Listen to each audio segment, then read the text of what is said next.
ಭಾರತ ದೇಶದ ಕರ್ನಾಟಕ ರಾಜ್ಯದ ಬೆಂಗಳೂರು ಗ್ರಾಮಾಂತರ ಜಿಲ್ಲೆ ದೇವನಹಳ್ಳಿ ತಾಲೂಕಿನ ದೇವಾಲಯಗಳ ನಗರಿ ವಿಜಯಪುರದ ಇತಿಹಾಸವನ್ನು ಒಮ್ಮೆ ಮೆಲುಕು ಹಾಕೋಣ ಬನ್ನಿ. ಒಂದು ದೇಶ, ನಾಡು, ಊರು ಬೆಳೆದು ಮುಂದುವರಿಯಬೇಕಾದರೆ ಅದರ ಹಿನ್ನೆಲೆಯಲ್ಲಿ ಸಾಕಷ್ಟು ಧಾರ್ಮಿಕ ಹಾಗೂ ನೈತಿಕ ಸಂಪತ್ತು ವಿಪುಲವಾಗಿ ಬೆಳೆದಿರಬೇಕು.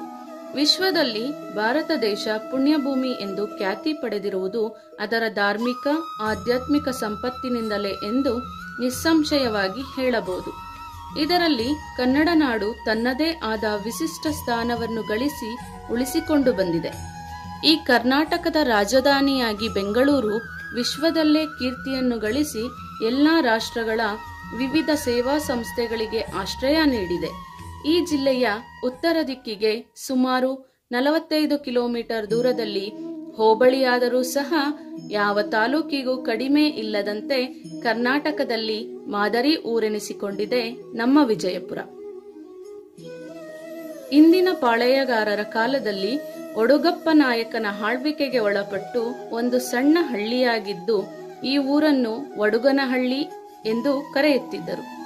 ಬರುಬರುತ್ತಾ ರೂಢಿ ಮಾತಿನಲ್ಲಿ ಒಡಿಗೇನಹಳ್ಳಿ ಎಂದು ಬಹುಕಾಲ ಹೆಸರಿದ್ದು ಯಾವ ಪ್ರಯಾಣದ ಸೌಕರ್ಯವೂ ಇಲ್ಲದ ಕಾಲದಲ್ಲಿಯೇ ವ್ಯಾಪಾರದ ಕೇಂದ್ರವಾಗಿ ವರ್ತಕರು ನೀತಿಯಿಂದ ಧರ್ಮದಿಂದ ವ್ಯಾಪಾರ ಮಾಡುತ್ತಾ ರಾಜ್ಯದಲ್ಲಿ ಎಲ್ಲೆಡೆ ಕೀರ್ತಿಯನ್ನು ಗಳಿಸಿದ್ದರು.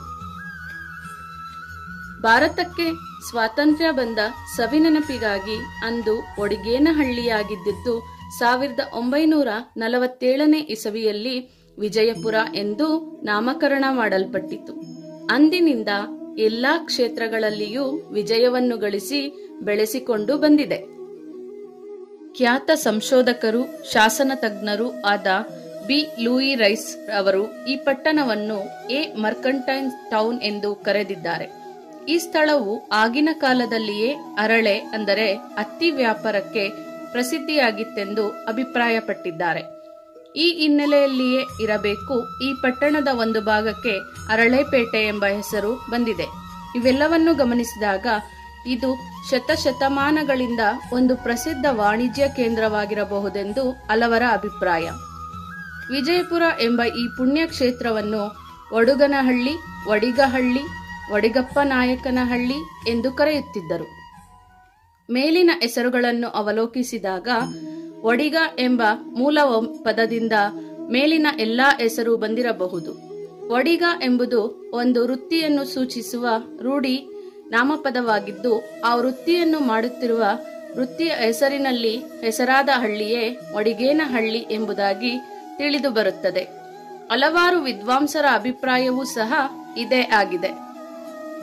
ಮತ್ತೊಂದು ಮೂಲದ ಪ್ರಕಾರ ಕ್ರಿಸ್ತಶಕ 12ನೇ ಶತಮಾನದಲ್ಲಿ ಆವತಿ ನಾಡಪ್ರಭುಗಳಾದ ರಣಬೈರೇಗೌಡರ ವಂಶಸ್ಥರೊಬ್ಬರು ಇಲ್ಲಿ ಆಳ್ವಿಕೆ ನಡೆಸುತ್ತಿದ್ದರು. ಅವರು ತಮ್ಮ ಮಗಳ ಹೆಸರಿನಲ್ಲಿ ಈ ಊರನ್ನು ಕಟ್ಟಿಸಿ ಇದಕ್ಕೆ ಉಡುಗಿಹಳ್ಳಿ ಎಂಬ ಹೆಸರಿಟ್ಟರೆಂದು ತಿಳಿದಿದೆ. ಆವತಿ ನಾಡಪ್ರಭುಗಳು ಇಂದಿನ ಅರ್ಜುನ ಪ್ರತಿಷ್ಠಾಪಿತ ಶ್ರೀ ಚೆನ್ನಕೇಶವ ಸ್ವಾಮಿ ದೇವಾಲಯಕ್ಕೆ ಪ್ರತಿದಿನ ಮುಂಜಾನೆ ಭೇಟಿ ನೀಡುತ್ತಿದ್ದರು. ಆ ಸಂದರ್ಭದಲ್ಲಿ ವಿಪ್ರರು ಅಂದರೆ ಬ್ರಾಹ್ಮಣ ಪಂಡಿತರು ಇಲ್ಲಿ ನಡೆಸುತ್ತಿದ್ದ ಪೂಜಾದಿ ಕಾರ್ಯಗಳು, ವೇದಘೋಷಗಳು, ವೇದಾಧ್ಯಯನಗಳು, ಜಪತಪಗಳು ಮುಂತಾದವು ಹೆಚ್ಚು ಪ್ರಾಮುಖ್ಯತೆಯನ್ನು ಪಡೆದಿದ್ದವು. ಸದಾಕಾಲ ಇಲ್ಲಿ ವೇದಗಳು ಗಾನ ಮಾಡುತ್ತಿದ್ದರಿಂದ ಇದಕ್ಕೆ ವೇದಗಾನಪುರಿ ಎಂಬ ಹೆಸರು ಸಹ ಬಂದಿದೆ.